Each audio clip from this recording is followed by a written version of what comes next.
जय माँ भगवती। ओम नमः शिवाय। तंत्र मंत्र यंत्र सिद्ध संस्थान में आपका हार्दिक अभिनंदन है।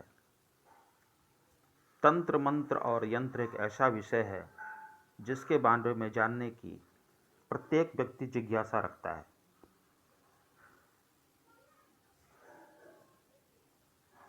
परंतु इसके विषय में सही जानकारी न मिलने से जिज्ञासा शांत नहीं होती और लोगों को मिसगाइड किया जाता है। मतलब कुछ कथित ढोंगी तांत्रिक इस बात का भरपूर फायदा उठाते हैं और जानकारी के अभाव में लोगों को भ्रमित करते हैं। सदियों पुरानी ये विधि जिसके माध्यम से अनेक कार्यों को सफलतापूर्वक संपन्न किया जाता था, लोग बाग जनमानस की तकलीफों को दूर किया जाता था, आज मात्र एक चर्चा का विषय बनकर रह गया है। जबकि सत्य यह है, यंत्र मंत्र और तंत्र में एक विशेष शक्ति होती है जिसके माध्यम से अनेक अच्छे और बुरे कार्य किए जा सकते हैं। अच्छे कार्य के लिए बुरे लोगों पर इसका इस्तेमाल किया जाता था, परंतु कालांतर में बुरे प्रभाव उत्पन्न करने वाली शक्तियों का इस्तेमाल अपने स्वार्थ सिद्धि के लिए किया जाने लगा। परंतु वास्तव में यदि देखा जाए तो यंत्र मंत्र और तंत्र का उद्देश्य जीवन को सुखी एवं समृद्धशाली बनाना है एवं परम तत्व की प्राप्ति है। वास्तव में मंत्र तंत्र और यंत्र आपस में जुड़े हुए हैं। यंत्र के अभाव में मंत्र अपना पूर्ण प्रभाव नहीं दिखा पाते हैं। यंत्र और मंत्र की संयुक्त शक्ति से तंत्र का उदय होता है। वास्तव में जो कुशल तांत्रिक होते हैं उनको यंत्र और मंत्र के इस्तेमाल में महारत हासिल होती है। मंत्रों में दैवीय शक्ति होती है। जब एक विशेष लय के साथ मंत्र का उच्चारण किया जाता है तो एक विशेष ध्वनि के साथ कंपन उत्पन्न होता है और इसी कंपन में शक्ति छुपी होती है। शब्द और शब्द का उच्चारण अपने आप में अद्भुत शक्ति रखते हैं। आजकल के कुछ कथित वैज्ञानिक यंत्रों के माध्यम से इस कंपन का अध्ययन कर उसमें निहित शक्ति को जानने का प्रयत्न कर रहे हैं, परंतु यह इतना आसान नहीं है। मंत्र द्वारा उत्पन्न कंपन का असर बहुत सारी बातों पर निर्भर करता है। उचित और सही लय, ध्वनि में उतार चढ़ाव, आसपास का वातावरण, मंत्र उच्चारण करने वाले व्यक्ति की मनोदशा, देवी देवताओं का सही विधि से आह्वान इत्यादि। अगर इन सभी बातों का सही प्रकार से ध्यान रखते हुए यदि हम मंत्रों का उच्चारण करते हैं तो उससे उत्पन्न कंपन और उस कंपन की शक्ति का अनुभव किया जा सकता है। मंत्र मूल रूप से दो प्रकार के होते हैं, वैदिक मंत्र, लौकिक मंत्र। वेदों में वर्णित मंत्र को वैदिक मंत्र कहा जाता है। वैदिक मंत्रों के उच्चारण से शारीरिक, मानसिक और आध्यात्मिक विकास होता है। इसके अलावा जो मंत्र होते हैं वे लौकिक मंत्र कहलाते हैं। लौकिक मंत्रों की सिद्धि करके साधक मनचाहा परिणाम प्राप्त कर सकते हैं। लौकिक मंत्रों को सर्वसाधारण तक पहुंचाने का कार्य गुरु गोरखनाथ एवं उनके शिष्यों ने किया। चूंकि वैदिक मंत्र अत्यंत जटिल एवं कठिन है, अतः उनको साधारण एवं सुलभ बनाकर लौकिक मंत्रों की रचना की गई। इसके अलावा साबरनाथ जी ने भी कई मंत्रों का निर्माण किया जिसे साबर मंत्र के नाम से जाना जाता है, और घंटाकर्ण मंत्रों का भी निर्माण किया गया और इन मंत्रों के निर्माण का श्रेय जैन मुनियों को जाता है। हम सभी मंत्रों का निर्माण सब साधारण की तकलीफ एवं परेशानियों को दूर करने के लिए ही करते हैं और वास्तव में इसका उद्देश्य यही है। परंतु कालांतर में इसका दुरुपयोग आवश्यकता से अधिक हुआ, जैसे मारण, मूठ, वशीकरण इत्यादि मंत्रों का दुरुपयोग होने लगा और यह आज भी होता है। अघोरी और कापालिक लौकिक मंत्रों को सिद्ध कर श्मशान सिद्धि की तांत्रिक क्रियाओं द्वारा कई चमत्कारिक कार्य करते हैं।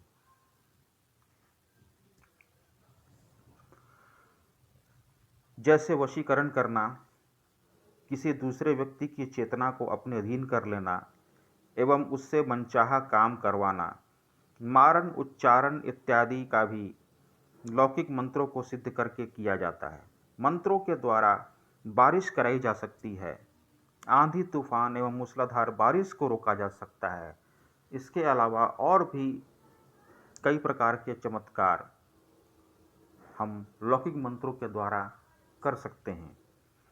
प्रत्येक मंत्र किसी विशेष देवी अथवा देवता से संबंधित होते हैं, यानी मंत्रोच्चारण द्वारा अभिष्ट कार्य देवी देवताओं के द्वारा ही कराया जा सकता है।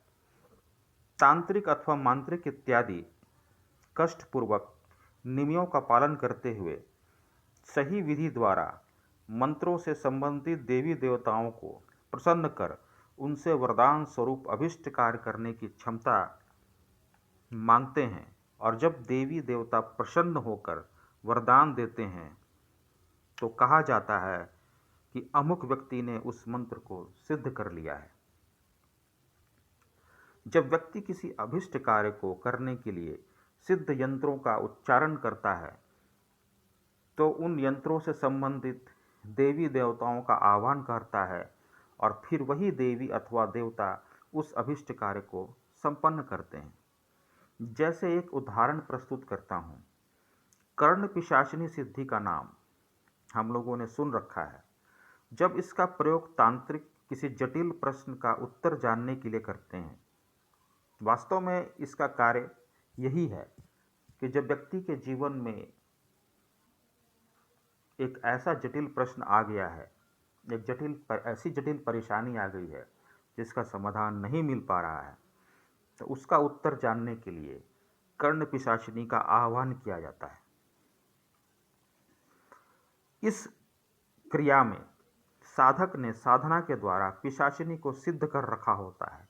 जब साधक जटिल समस्या के समाधान अथवा किसी प्रश्न के उत्तर के लिए मंत्र का जाप करते हैं तो पिशाचिनी स्वयं आकर साधक के कान में प्रश्न का उत्तर बता देती है। इसलिए इसका नाम कर्ण पिशाचिनी सिद्धि या कर्ण पिशाचिनी तांत्रिक साधना रखा गया है।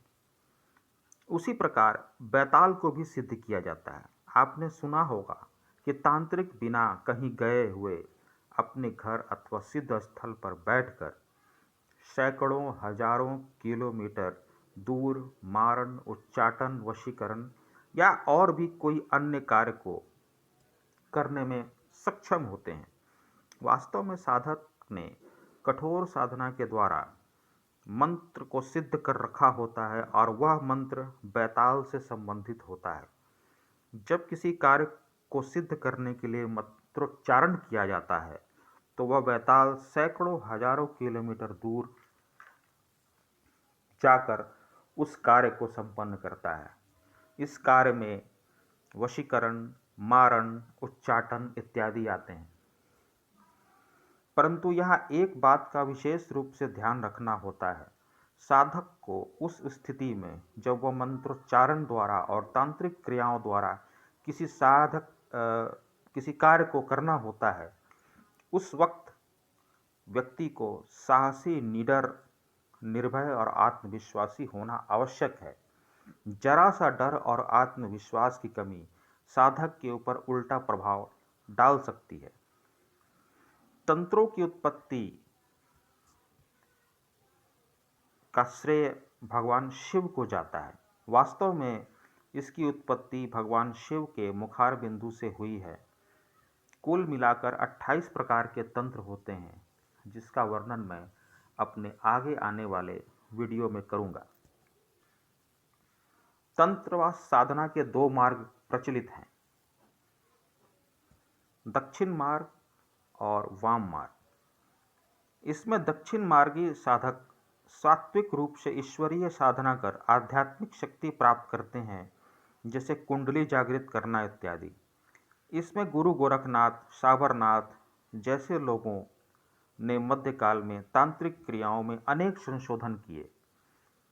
इसमें तांत्रिक अपने चमत्कारिक शक्तियों से अलौकिक विद्युत शक्ति उत्पन्न करता है और उसी शक्ति द्वारा विभिन्न कार्य करवाए जाते हैं।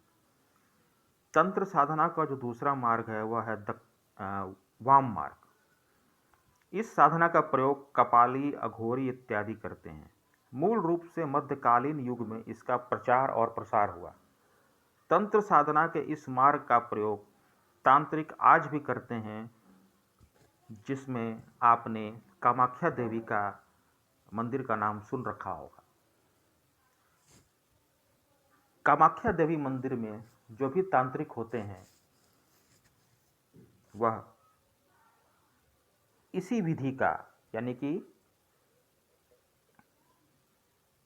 वाम मार्गी विधि का प्रयोग करके ही अभिष्ट कार्य को संपन्न कराते हैं। इसका दूसरा प्रसिद्ध स्थल जो भारत में मौजूद है वह है सोमनाथ महालय, जो कि गुजरात में पड़ता है। इसका नाम भी सभी लोगों ने जरूर सुन रखा होगा और यहाँ पर भी वाम मार्गी विधि द्वारा तांत्रिक क्रियाओं को संपन्न किया जाता है। वाम मार्गी अपनी साधना शमशान भूमि में करते हैं। इसमें भूत, पिशाच, कर्ण पिशाचरी, बैताल इत्यादि को तांत्रिक साधना द्वारा सिद्ध कर किया जाता है। जैसा कि मैंने पहले भी बताया था कि तांत्रिक साधना के दौरान व्यक्ति को साहसी, निडर और निर्भय होना होता है, क्योंकि इस साधना के दौरान उसका सामना भयावह एवं डरावने प्रेत एवं असहनीय दृश्य से होता है। जो व्यक्ति अपने साहस और आत्मविश्वास से इस परीक्षा में सफल होते हैं वही तांत्रिक साधना में सिद्धता प्राप्त करते हैं। तो यह रहा तंत्र, मंत्र और यंत्र के विषय में एक सूक्ष्म परिचय। अब अगले वीडियो में मैं आपको यह बताऊंगा कि साधना के क्या क्या नियम होते हैं और कौन सी साधना कैसे की जाती है। इन सब विषय के बारे में मैं आपको विस्तार से बताऊंगा। तंत्र, मंत्र, यंत्र, ज्योतिष सिद्ध संस्थान एक ऐसा संस्थान है जिनमें तंत्र, मंत्र, यंत्र और ज्योतिष के माध्यम से लोगों की परेशानियों को दूर किया जाता है। वैसी परेशानी जो कि आप बहुत दिनों से झेल रहे हैं परंतु उसका समाधान आपको नहीं मिल पा रहा है, जैसे क्या आपके कार्यों में हमेशा बाधा रहती है, क्या आप हमेशा पैसे की कमी से परेशान रहते हैं, क्या आपका वैवाहिक जीवन सही नहीं चल पा रहा है, क्या आपकी नौकरी नहीं लग पा रही है या व्यवसाय सही नहीं चल पा रहा है, क्या आपको लगता है कि आपके जीवन में शत्रु बाधा है, क्या आपकी संतान आपके वश में नहीं है, क्या आप हमेशा बीमार रहते हैं या आपके घर परिवार में हमेशा बीमारी बनी रहती है, या फिर आपके जीवन में और कोई परेशानी है जिसका हल आपको नहीं मिल पा रहा है। तो तंत्र, मंत्र एवं ज्योतिष सिद्ध संस्थान में संपर्क करें। हर परेशानियों का सटीक समाधान हम करेंगे। नीचे दिए गए नंबर पर संपर्क करें। यह नंबर है 6299063684। तंत्र, मंत्र, यंत्र, ज्योतिष सिद्ध संस्थान की ओर से आपका जीवन मंगलमय हो, इसी कामना के साथ ओम नमः शिवाय। जय मां भगवती।